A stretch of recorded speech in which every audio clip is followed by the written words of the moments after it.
Nah, kaca CCTV. Kadang kita juga ada CCTV-nya.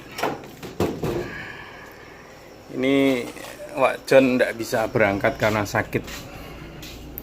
Ini jam 8 lebih, burungnya belum dikasih makan. Kelaparan ya, tidak apa-apa lah. Kita cek minumnya dulu ya teman-teman. Biasanya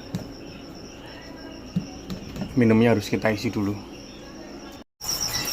Ada yang mengatakan bahwa orang sakit tidak boleh ke kandang. Itu ya bisa dikatakan itu mitos, bisa dikatakan itu titen orang-orang zaman dahulu untuk memelihatkan bahwa orang sakit ada dampaknya di kandang.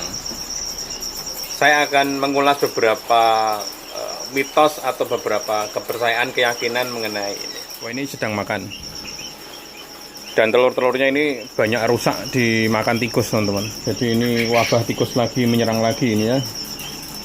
Masalah lagi ini. Dan mengenai tadi ya, apakah mitos kalau orang sakit tidak boleh ke kandang?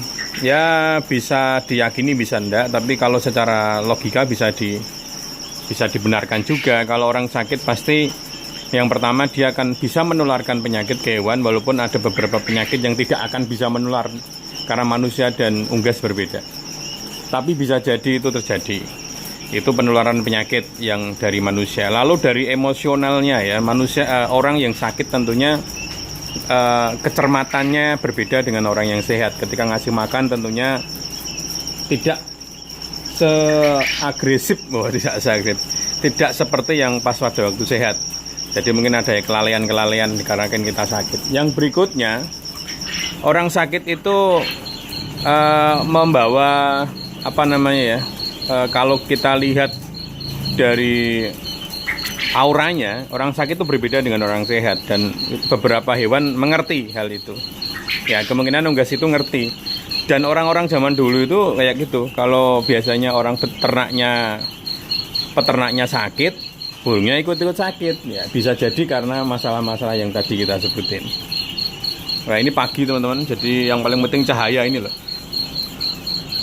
Ini cahaya benar-benar fresh. Cahaya pagi yang tidak terlalu panas. Burung nggak ada yang mangap. Coba dilihat. Masih bagus. Suhunya di sini masih bagus di bawah 30 derajat. Kipas nyala 24 jam.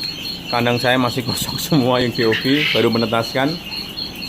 Dan kandang yang gede itu berputarnya nanti kita timer ya. Kasih timer dan dimmer, ada dua. Nah, kita putar nanti jam setengah 12-an sampai jam 3-an. Kalau itu akan nyala otomatis. Karena ya kita harus tahu dan sikap dengan kondisi kandang kita ya. Tentunya berbeda kandang saya dengan kandang teman-teman. Suhunya juga berbeda. Makanya ya kita harus benar-benar tahu ya, jangan ikut-ikutan. Kadang teman-teman harus ikut-ikutan kasih kipas seperti ini kita ikuti, tapi kita nggak tahu kondisi sebenarnya suhu kandang kita itu berapa, sehingga kita tidak bisa memaksimalkan ya perlengkapan atau tool-tool di kandang. Tentunya berbeda masing-masing kandang. Intinya teman-teman, kalau misalkan sakit ya usahakan orang lain yang ngurusin. Mosok nggak ada teman, nggak ada saudara yang bisa membantu. Karena yang berbahaya bukan cuma burungnya, bisa jadi orang yang sakit itu daya tahan tubuhnya lemah, bisa terjadi masalah, kena penyakit, kena bakteri di kandang, dan kebalikannya seperti itu. Mungkin itu saja teman-teman yang bisa saya jawab, semoga bermanfaat. Assalamualaikum warahmatullahi wabarakatuh.